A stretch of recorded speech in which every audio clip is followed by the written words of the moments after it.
and at last his patience was rewarded.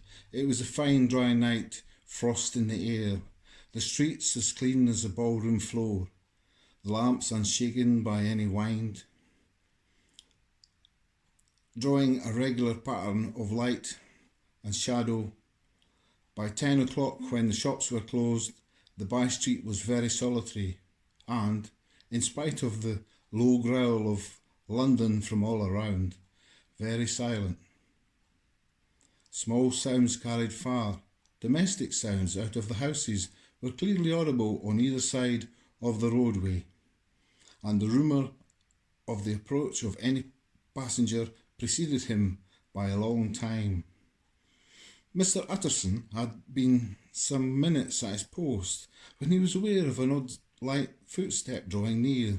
In the course of his nightly patrols he had grown accustomed to the quaint effect in which the footfalls of a single person, while still a great way off, suddenly spring out distinct from the vast hum and clatter of the city, yet his attention had never before been so sharply and decisively arrested. And it was with a strong, superstitious prevision of success that he withdrew into an entry of the court. The steps drew swiftly nearer and swelled out suddenly louder as they turned the end of the street. The lawyer, looking forth from the entry, could see what manner of man he had to deal with. He was small and very plainly dressed, and the look of him, even at that distance, went somehow strongly against the watcher's inclination. But he made straight for the door, crossing the roadway to save time, and as he came he drew a key from his pocket, like one approaching home. Mr. Utterson stepped out and touched him on the shoulder as he passed. "Mr. Hyde, I think." Mr. Hyde shrank back with a hissing intake of breath, but his fear was only momentary, and though he did not look the lawyer in the face, he answered coolly enough, "That is my name. What do you want?" "I see you're going in," returned the lawyer. "I'm an old friend of Dr. Jekyll's, Mr. Utterson of Gaunt Street. You must have heard of my name, and meeting you so conveniently, I thought you might admit me." "You will not find Dr. Jekyll. He is from home," replied Mr. Hyde, blowing in the key. And then, suddenly, but still without looking up, "How do you know me?" he asked. "On your side," said Mr. Utterson. "Will you do me a favour?" "With pleasure," replied the other. "What shall it be?" "Will you let me see your face?" asked the lawyer.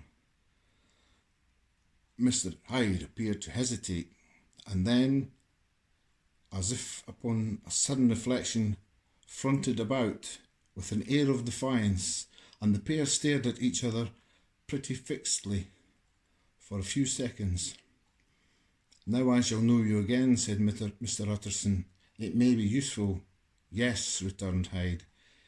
"It is as well we have met, and apropos, you should have my address," and he gave a number of a street in Soho. Good God, thought Mr. Utterson, can he, too, have been thinking of the will? But he kept his feelings to himself and only grunted in acknowledgment of the address. "And now," said the other, "how do you know me?" "By description," was the reply. "Whose description?" "We have common friends," said Mr. Utterson. "Common friends," echoed Mr. Hyde, a little hoarsely. "Who are they?" "Jekyll, for instance," said the lawyer. "He never told you," cried Mr. Hyde, with a flush of anger. "I did not think you would have lied." "Come on," said Mr. Utterson, "that is not fitting language." The other snarled aloud into a savage laugh, and the next moment, with an extraordinary quickness, he unlocked the door and disappeared into the house. The lawyer stood a while when Mr. Hyde had left him, the picture of disquietude. Then he began slowly to mount the street, pausing every step or two and putting his hand to his brow like a man in mental perplexity. The problem was, he was thus debating as he walked, was one of a class that is rarely solved. Mr. Hyde was pale and dwarfish. He gave an impression of deformity without any nameable malformation.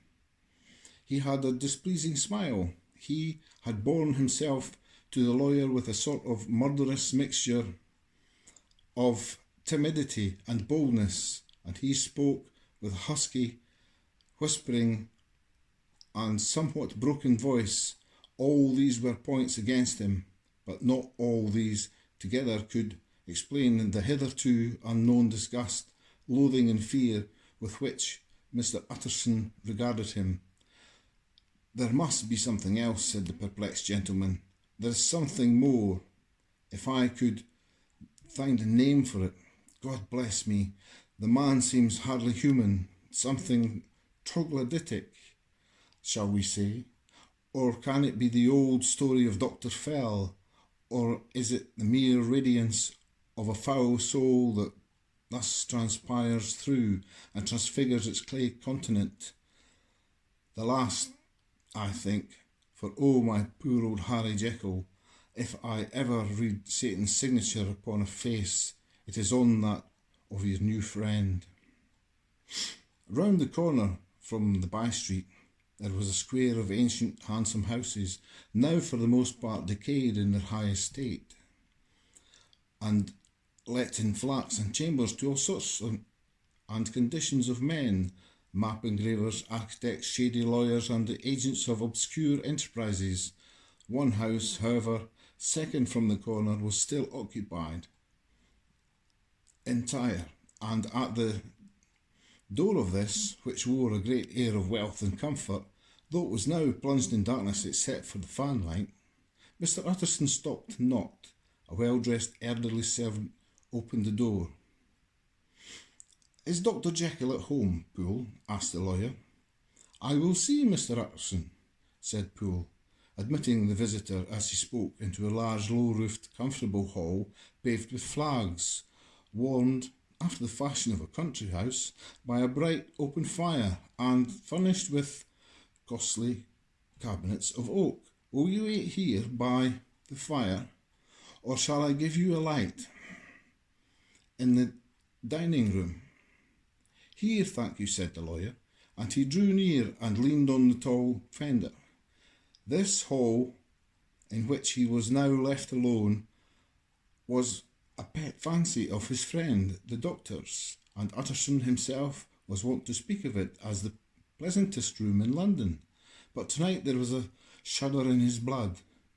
The face of Hyde sat heavy on his memory. He felt that was what was rare with him, a nausea and distaste of life, and in the gloom of his spirits he seemed to read the menace in the flickering of the firelight on the polished cabinets and the uneasy starting of the shadow on the roof.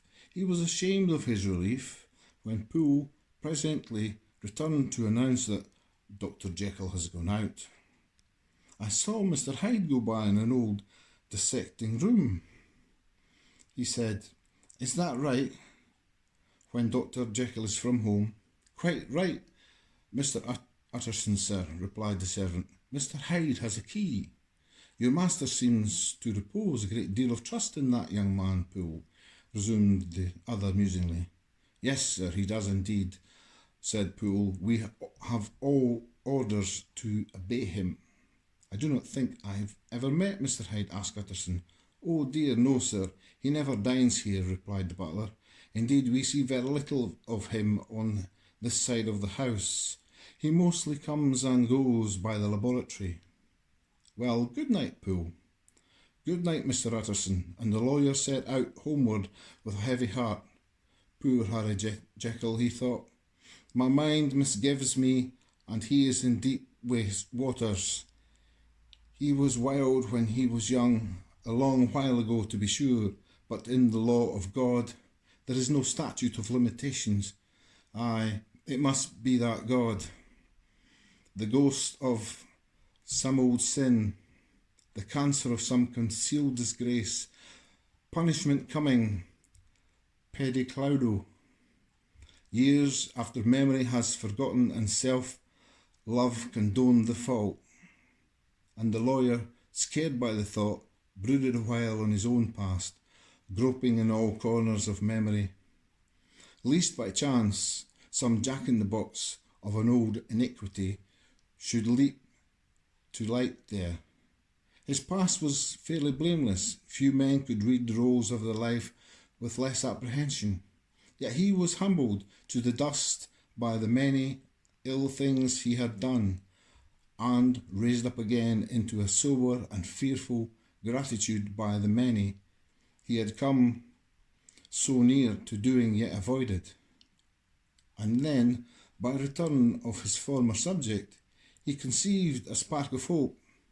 This Master Hyde, if he were studied, thought he, must have secrets of his own, black secrets, by the look of him, secrets compared to which poor Jekyll's worst would be like sunshine. Things cannot continue as they are. It turns me to cold to think of this creature, stealing like a thief to Harry's bedside. Poor Harry, what awakening, and the danger of it, for this is Hyde suspects the existence of the will. He may grow impatient to inherit. I must put my shoulders to the wheel if Jekyll will but let me. He added, if Jekyll will only let me.